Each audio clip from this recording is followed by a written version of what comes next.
some question and answer. Speak loud enough so everybody can hear too. I That'd be was good. just wondering, I've heard different rumors about what money can be used to buy in. Okay, so the question is what money can be used to buy in if you're purchasing past service credit. You can obviously use any money in your ARP account. You can use any money in your 403B or your 457 account. And if there is outside tax qualified money, let's say you worked in another state and you've rolled that money in to the ARP account or to your 403B or 457, you can use that as well. So, in the, originally we had to buy into TIAA, correct? And there's some stocks and there's some bonds. Now, is there a problem transferring those stocks in? The complication I mean, is, the question is about TIAA-CREF money. So the complication of TIAA-CREF money is unique to one particular fund. They have the so-called TIA Traditional Fund. Right. If you have money in that fund by TIA-CREF rules, which they've refused to waive, there are only two ways to get it out. One way is if you are over age 55 and you're about to go immediately into retirement, they must release it by their own contract. And you can get the money out right away. They charge you a 2.5% fee for the early release of your money. So if you're over age 55 and you're about to retire, you can do that. The only other way you get the money out of TIA-CREF is 10% of it per year over 10 years. So if you haven't started yet, it's going to be 10 years before you get it all out. If you started 5 years ago, it's going to be 5 years before you get it all out. That money is what is referred to under the question and answer that you've probably all looked at. That's so-called encumbered funds. Right. And you can't get them. And we were able to convince the state to allow you to purchase past service credit with encumbered funds, but there is a present value discount applied to those funds. And that's because the assumed earnings from TIA-CREF are substantially lower than the assumed earnings under the service fund. And so there's a chart that's available on the comptroller's website, and depending on how long your funds are encumbered for, or for how long your funds are encumbered, you might have to pay, I think, as high as 16%. 16.5. So that would be, A 16% discount rate? yes. So if you have $100,000 encumbered with TIA-CREF, because it's going to take 10 years to get it out, that $100,000 for purposes of purchasing past service is only worth $84,000. And you might decide, therefore, not to do it. It might not be worth your while to do it. But unfortunately, that's all we were able to get anybody to agree to. Well, the interest rates are so low, why would the discount rate be high? The way, and actually we had to fight hard to get the discount as believe it or not, as low as it is. The assumed earnings on CSRS is 8.25%. Not this year or this week, but over a decade. The assumed earnings is 8.25% per year. The assumed earnings, we were able to get them to agree on the encumbered funds is 4%. Now, in reality, they may not earn 4%, and the plan fund may not earn 8.25, but there's that spread between the two of 4%, and that was the 4.25. That was the best we could get. Actually, there were arguments for a much higher spread. So, that's all. I mean, the unfortunate thing is that we couldn't get TIA-CREF to agree to release the funds, except where they had no choice, which is for people over 55 going immediately into retirement. Yes? I wanted to ask the kind of opposite of that question, which is, what if somebody decides they kind of want to hedge their bets and they want to keep some art money, and a lot of us can't buy the number of years we have, we don't have enough money to buy the number of years we have. But let's say we still want to hedge our bets and we've been here 25 years, but we want to buy 15 years of service. Is it possible to do that and keep some money in ARP and it's just going to keep making interest? Yes. Yeah, so we can do that, and then from that point on, we are then in Sears, we're paying into that, and let's say if I work 5 more years, then I would then have 20 years in Sears. Right. You'll have some ARP money when you retire and some CSRS money. There's no problem with keeping that money. No, there are two restrictions on the purchase of past service credit. First of all, you're not allowed to buy more than you've actually got. So if you've been here 25 years, you can't buy 30 years of credit, even if you wanted to. And the second is if you're going to use encumbered funds, they want you to either use all of them or none of them with respect to the encumbered funds. And that's because of the complexity of dealing with the transactions between TIA-CREF and ING and then getting the money to the state. What's encumbered funds? The- Here, correct? The stuff you could only get, the stuff you're paying the discount money on. Okay, got it. So any money that's in your regular ARP account, no problem. You can use all of it or some of it. That's up to you. Yes. My situation is I'm retiring in July 1st, and I have a question with what you just said. So the encumbered funds would be in the 457? No. No? What are they encumbered? The only encumbered funds are ARP funds that are held by the former investment vehicle under ARP before ING was TIA-CREF. Okay. One of their investment types forced you to commit your money for 10 years. Oh, okay. And that's the so-called traditional annuity account. Okay. So with my question about the TIA-CREF, since I can take it out directly, would I be able to take it out directly but pay it into the hybrid plan instead of having that 16%? The 16% only applies to encumbered funds. Oh, So I see. if your Okay. funds aren't encumbered, you're just going to use them to purchase that service. You don't have that problem. Okay. And for the beneficiary, I was reading for Plan B of the retirement for CSRS, you can have someone other than a spouse if you're not married. Is that the same in the hybrid plan? Yes. And what percentage, they said you'd have less than if you chose Plan D. How much less would you have? It's not really a Plan B, Plan D choice. Right? Your choices are Tier 2 and Tier 2. Well, when did you start? In 2005. 2005. So you'd be in Tier 2A. That's your only choice is Tier 2A. But with it- When you leave, there are spousal option choices. Right. I'm being a little careful because Tier 1 actually had different names of things you could pick. Uh-huh. You don't have that. How much the spousal option costs depends on the difference in age between you and your beneficiary. So if your beneficiary is, twice your age, so say 60, then you're, see how careful I was, right? Twice. So you're going to pay less than if your beneficiary is 20. Because it's all based on an actuarial chart comparing life expectancy. Well, I wouldn't, the retirement division has the accurate information. I wouldn't count on HR. So how do you have a number for the retirement? Yeah, Steve will get you Okay. all that stuff. Also, what is the deadline to transfer if I'm retiring July 1st? Well, if you know you're retiring before July 1st, I would put in your application for transfer before you go. It just makes life easier. They may not transfer the money before you go. I'm thinking about that 3%, the paying the 3% extra if I can hit the deadline. Closer to the deadline to All right, that's a very specific individual question. You want to know how late you can get your application in and still not pay any of that 3%? Right. We'll have to look. I don't know off the top of my Well, head. you're not really paying, as my understanding, she's not paying 3% extra. She's paying, right now you're in ARC. That's a good point. You're an ARC now, right? 5%, right? Right. She's paying 5%. So if you go into the hybrid. Just plan- continue Paying to the pay same 5%. 5% for you. Oh, Same okay. 5%. Okay, so it's not- Right. It only would matter if you weren't retiring. Oh, okay. It's 3% more than the CSRS, not 3% more than ARC. Oh, I see. Right. Thank you. Yes.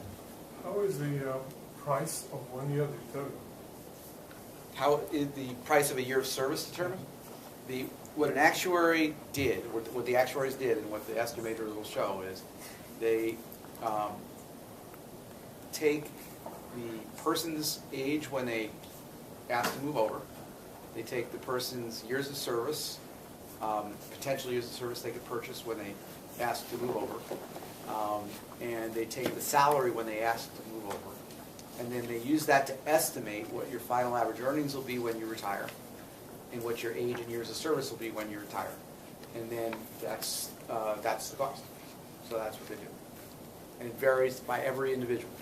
And that's why if you look at the charts, you see they're so complicated. Yes? Is there a maximum number of years of service that you can use towards retirement? No. Again, you can't use more years of service than you actually have.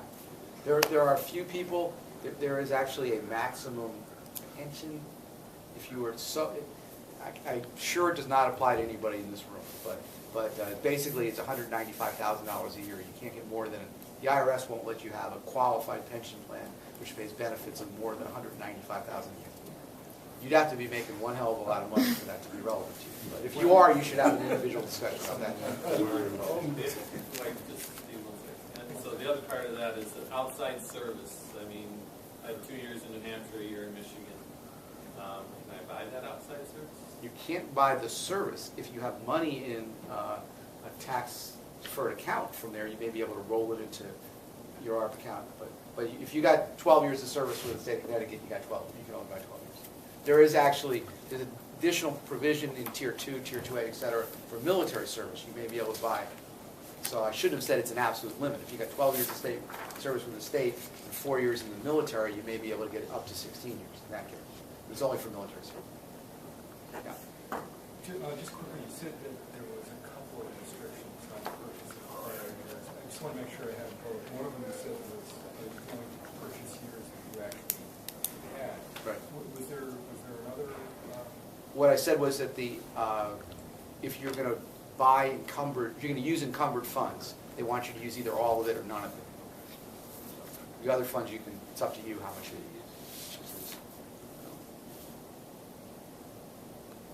And which funds are those?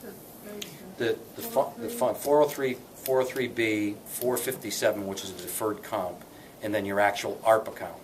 So those are the three funds that you potentially could have money in. Yeah, provided that. There's no, Yeah.